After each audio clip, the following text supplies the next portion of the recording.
سمع الله لمن حمده.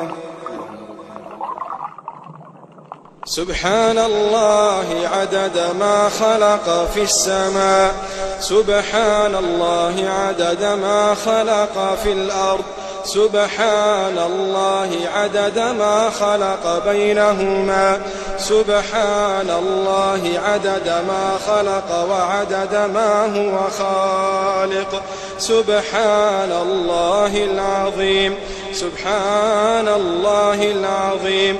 سبحانك يا أقوى الأقوياء، ويا أغنى الأغنياء، ويا أحكم الحكماء، ويا أعز الأعزاء، ويا أكبر الكبراء، ويا ألطف اللطفاء. سبحانك يا عليم يا سميع، يا حكيم يا بديع.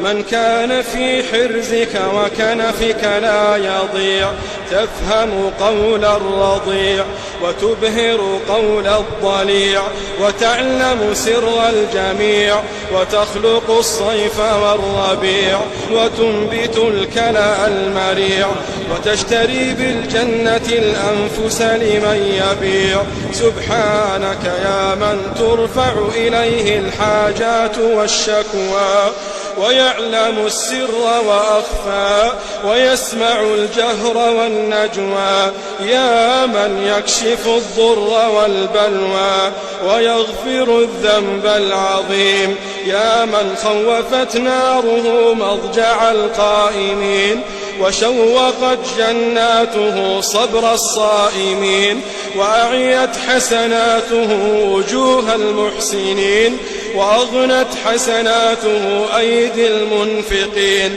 وشد حبه أفئدة العارفين، وملك كبرياؤه قلوب المنكسرين، وملأ رجاؤه نفوس المخبتين.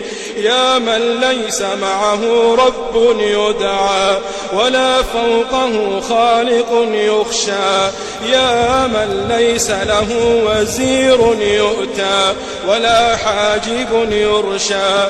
يا منزل الكتاب، يا مسبب الأسباب. سبحانك يا مجري السحاب، سبحانك يا رب الأرباب، ويا هازم الأحزاب، ويا فاصل الخطاب، ويا سريع الحساب. سبحانك يا شديد العقاب، سبحانك يا من إذا دعي أجاب، وإذا حكم أصاب.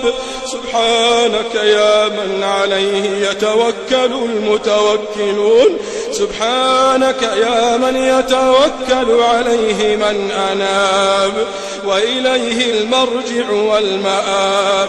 يا محب التائبين، يا قابل من تاب، يا قابل من تاب.